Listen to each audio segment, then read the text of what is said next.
Hi everyone, I'm Dr. Istvan Urban and I'm here with Dr. Jaime Lozada and Dr.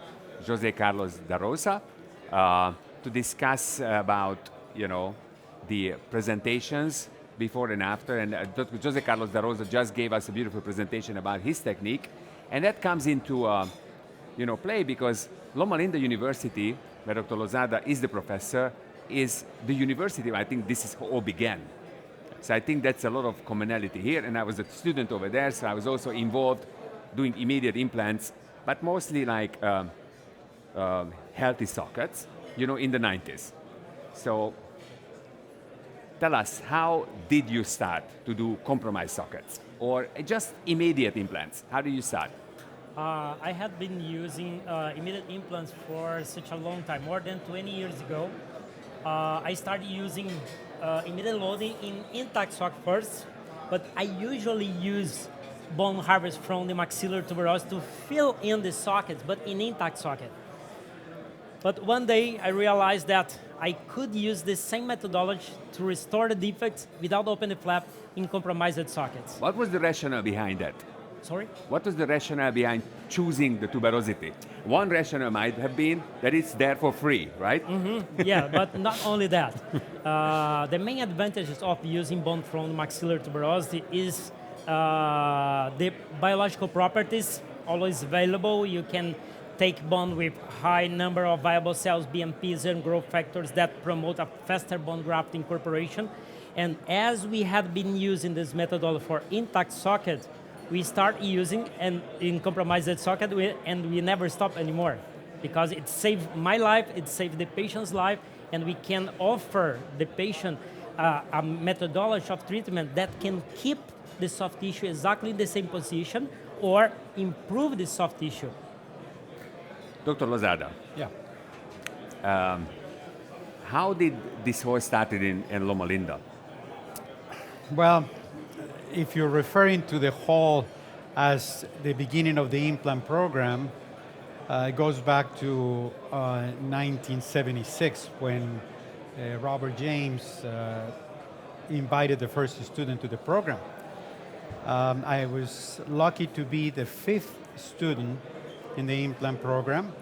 This goes back to 1984. And as soon as I finished my program, I was invited to stay as a faculty. He invited me. I stayed on. I heard you were like his son. Yes. Unfortunately, he had a son that passed away almost the same age as I was when I started the program.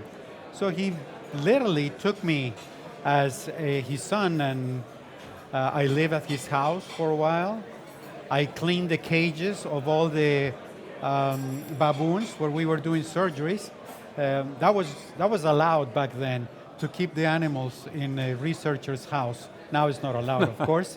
And that was in the house. I was in the house, and I was in charge of cleaning those cages. Special cages where you compress the animals so you can feed them and brush their teeth and things like that. So I was in charge of doing all of that. That was my very first experience, was doing surgery in an animal, not in a human. So. And that was in 84. That was 84, yes. When did immediate implant started? Immediate implant started, first, not necessarily provisionalizing. The provisionalization aspect of it was when we precisely invited Joe Can to stay in the faculty. Joe Can was a student also at Loma Linda. He completed his dental training there. Then we invited him to stay as a faculty. He stayed on in the pros department as well as a student. And soon after that, started doing some of these things. I believe it was approximately 1999 when we first. Yes, that's exactly when I joined the program, and I think that. So I accidentally dropped into the immediate implant. That's right. So arena. Immediate implant was in 1999. And without the provisional? And that was without the provisional. And then later on, we started with the provisional, about a year or two later. Mm-hmm. And what year was for you? Early 20. I think 2021, 2022. I started 2001. using 2001. Started using immediate loading install the implant and to make my provisional restoration immediately. But as Who soon was teaching you? Who was teaching you to do this? Where did you get the idea from? I did my training in São Paulo, and I had at that time my tutor, and he told me, you have some skills that you can do it right now, and I started applying.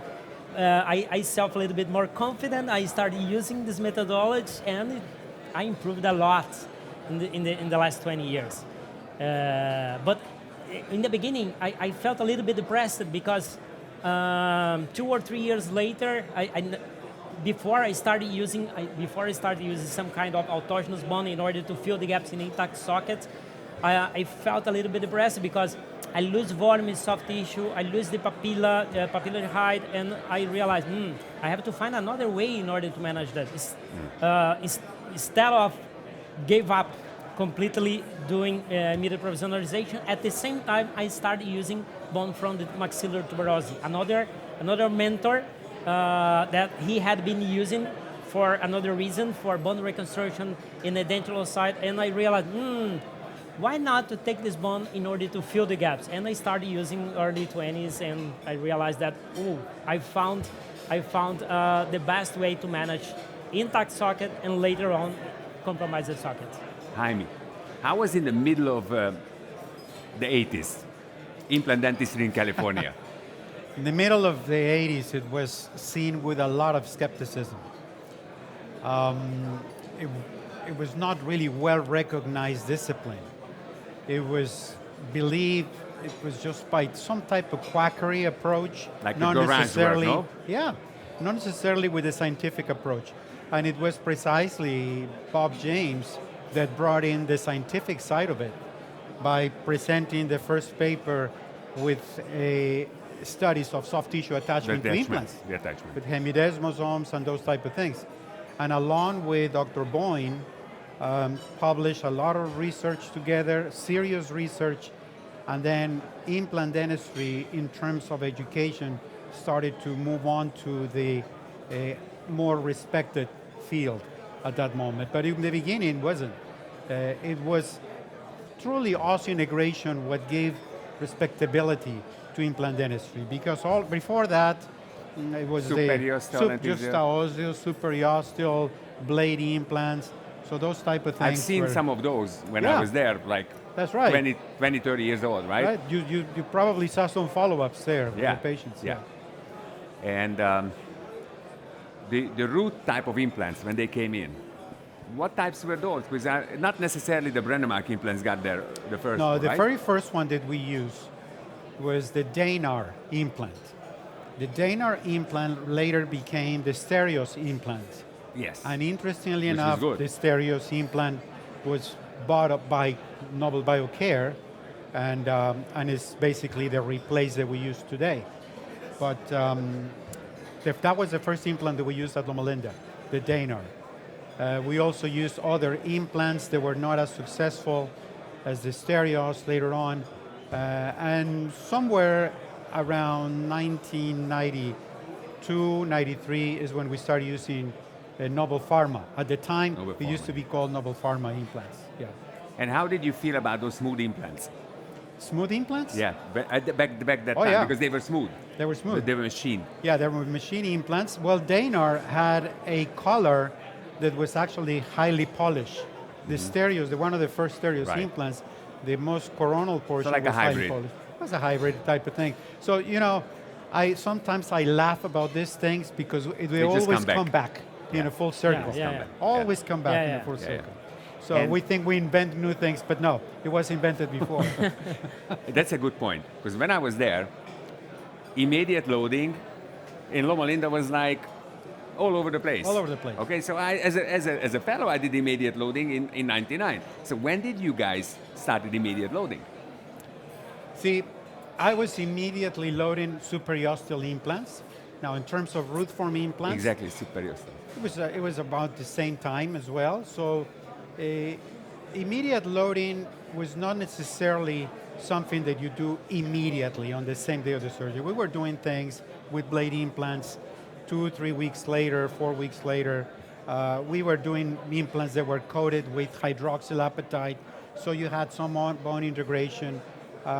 You know, it was. I remember reading the first papers with a Schroeder and Leatherman talking about immediate loading, and it was even before Brandemark with the Straumann implants and all of that. So it's been around for a long time. It just gets reinvented, gets retweaked, and it's all for the benefit of our patients. How much immediate loading is the residents doing now at Loma Linda? I would say on completely edentulous patients, probably 100% of them. It's The whole thing immediate is loading. there. All of the immediate loading. What about grafted bone? Like, let's say you do the sinus graft. Sinus graft is not treated as an immediate protocol. Yeah, it's not. It's not. And a healed sinus at 2-stage, you put in the implant. What about Yes. that? Yep, for two-stage, is perhaps Depends, a no? delay, depends Yeah. on the amount of available bone. I'm going to talk about that precisely tomorrow. Very good. When did you start immediate loading? It was just like, did you do immediate loading also on healed sites or only the immediate implants? I started using immediate loading in anterior zone first, but we didn't have any concept how to make the provisional restoration. Probably is one of the mistakes that we did before. It was more difficult than to place the implants, right? Sure. Sometimes Yes. you remember, place the implant in 10 minutes and then we did provisional for 2 hours. Yes, yes. But we start in anterior zone. As soon as I felt a little bit more comfortable, I started using posterior Then you zone went with back. some cares to leave this provisional restoration shorter than the neighboring teeth to protect this provisional over implant out of occlusion. And it works perfectly. And as soon as I start using compromised socket, I follow the same way. I start using in anterior zone, and after that I went to the posterior zone. And the outcomes is absolutely the same. Doesn't matter if you work in the upper or lower jaw, anterior or posterior. The outcomes talk about the soft and hard tissue stability is the same. Interestingly enough, in Budapest, there was a doctor, unfortunately passed away, Dr. Elisher, who had his implant clinic. He had his own implant. I think he had the first CT scan machine. And the early 90s, as far as I remember, he was doing immediate loading all over on his implants, maxillary mandibular, and with a very high success rate. We don't know about him because he never published. He was a private practitioner and a good man. And they use it to do it for single or multiple He implants. was Doesn't placing matter. implants, mostly edentulous patients. Mostly edentulous. Patients, but a long, long time ago. Uh-huh. So, I think I have to thank you very much for this very interesting insight for the history and how the whole thing developed. Very Thank good. you so much. Thank you. Thank you for the opportunity to be here with you And today. so we're going to continue with more discussions in our studio after the next presentations. See you then. Great. Good job. Excellent. Right?